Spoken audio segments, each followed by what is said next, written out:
بسم الله الرحمن الرحیم. السلام علیکم. زه ناصر جمال پښتو ټي وي کې زتا سر کړم. ناظرین زه راغلی مدلته چغر مټه چې ورته وي دلته اصحاب آباد حضرت سنان بن سلمہ رضی الله تعالی عنہ جرنیلو د دوی دلته اجتماعي قبر دی او د قبر کې چونکه تاریخ ډیر زوړ دی نو تاریخ به زه تاسو ته ښیم هم دی کې ورسره چې د زه د تاسو قبر هم ښیمه د دې قبر چې دی دوه حصې دي. یو حصه چې د هغه زنانو سایډ ته ورکړی شوې ده، یو حصه چې د نو هغه سړو سایډ ته. نو د دې دوه حصې دي چې کوم مخصوص خبرې دي هغه به زه تاسو کومه باقي چې دی نو تاسو تاریخ هم په دې دغه کې ښیمه هغه تاسو پاس کولی شئ او هغه تاسو کتلی شئ. حضرت سنان بن سلمہ رضی الله تعالی عنہ دا جرنیلو 35 صحابه چې دلته کې خخ کړي دي. 35 صحابه رضی الله تعالی عنهم مجمعین دا اجتماعي قبر دی. دلته دی راغلیو دلته چې کوم جهاد دی کړی دی د اسلام د لپاره د دنیا ګډ ګډ ته لاړه. نو زه خپل ذاتی طور سره زه ساوث افریقا کې وم. مونږ یو داسې ځای ته لاړلو چې هغلته یعنی د انسان بشر چې دی بالکل نو خو مونږ ته دا ویلې چې د یو مسلمان سړي قبر هلته مسلمانان چونکې ډېر کم دي نو هلته هم یو قبر ما لیدلی و او دا لکه واقعي هغلته ما ویل چې یاره د دنیا ګډ ګډ ته دا صحابه د حضور صلی الله علیه وسلم په حکم باندې چې دی دا ګډ ګډ ته خواره شول. نو پېښور کې که تاسو راشئ د دنیا په کم ګډ کې هم تاسو پېښور کې په مټی اصحاب بابا چې تاسو راشئ نو دلته ثبوت په طور تاسو کتی شئ چې دلته د دې اجتماعي قبر دی او دا د دې ګوټ ته چې دی راغلي دي خیبر ته راغلي دي دلته راغلي دي.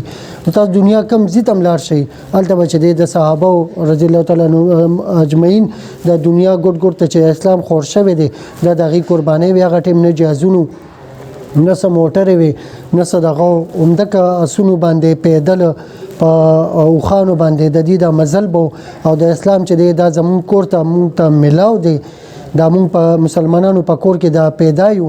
نو دا د دې صحابو چې دی هغه قربانیانې وي هغه رنګ راوړی دی او زمونږ د کوڅو ته چې دی د دین او مذهب او د اسلام چې دی د مونږ ته را رسولی دی.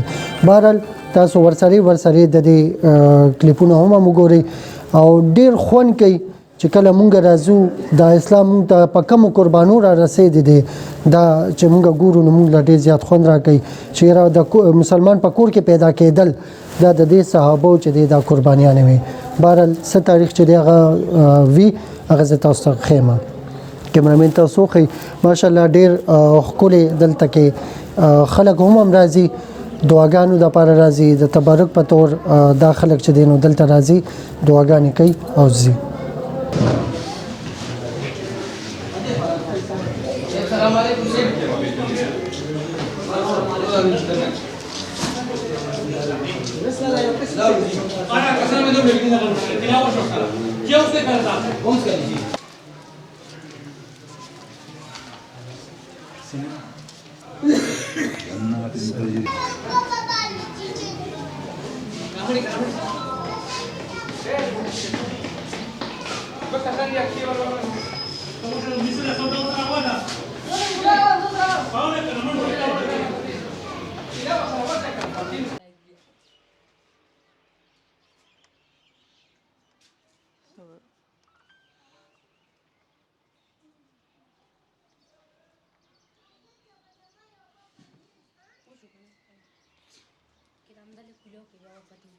دا کلاول غواړي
Rahat ya, bir laf var gibi.